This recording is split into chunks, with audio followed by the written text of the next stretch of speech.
the Dhyanlinga, the Swamis take care from Purnami to Amavasya and the Mas from Amavasya to Purnami. So what is the reason for this and what is the difference in the quality of these two parts of the lunar month? Waxing and waning, that's what is happening. In one, the influence of the moon is receding. In another, the influence of the moon is rising. Moon, you know only as a reflection, because it's reflecting sun's light, you know the moon.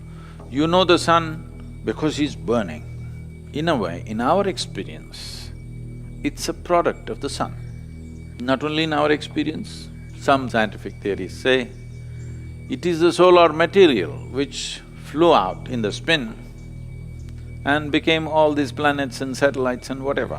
One small blob became a moon. For human understanding, we are always looking at everything to give it a polarity, because all physical substance has polarity leanings. Actually, in India, certain trees are identified as male trees, certain trees are identified as female trees. Have you seen in the villages two trees are married?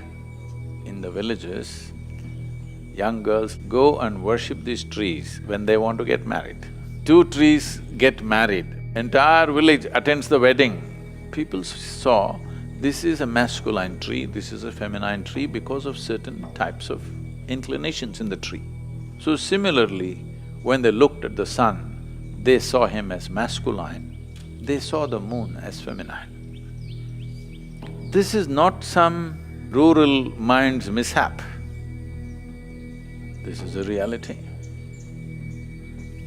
If they were wrong, the female body wouldn't be in sync with the cycles of the moon. The moon, in many ways, represents the feminine.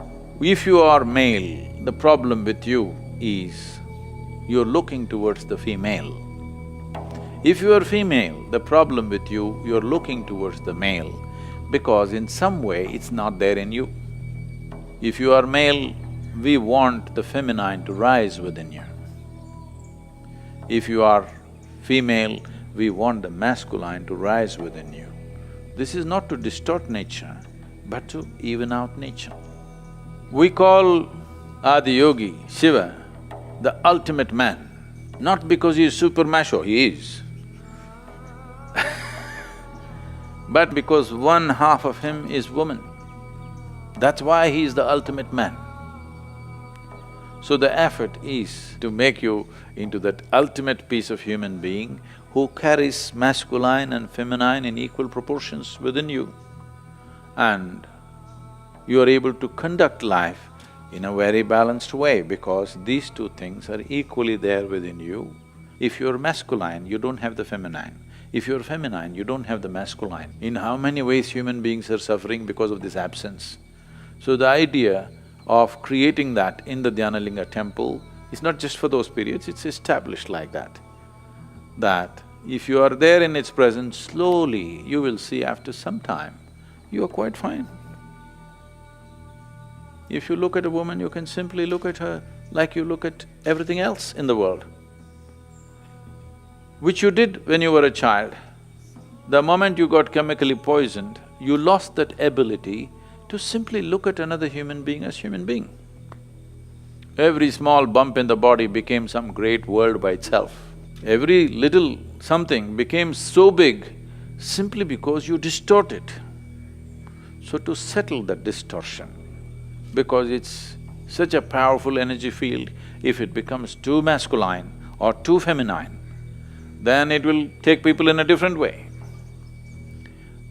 Taking people like that into excessively masculine or excessively feminine nature could be useful to do certain type of work, but not useful to live, not useful to live a balanced life. Dhyanlinga is for all.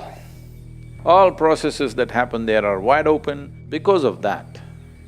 It's managed like this. Many of them, these days, I think they're going into Lingarpanam maybe once in 3, 4, 5 years, I think.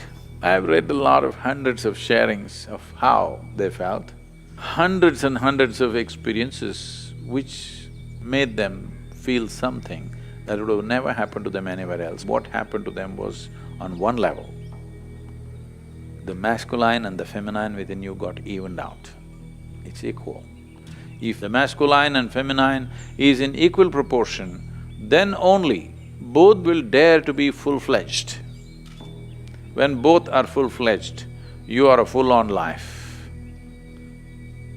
When you are a full-on life, suddenly you see the psychological process, the emotional process, the social process that's happening around you doesn't mean a damn thing to you because they're all just accessories.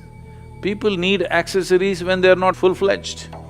You never looked at a man who's walking on crutches and envied him. Oh, he's got 4 legs, I got only 2. If he had golden crutches, maybe you would.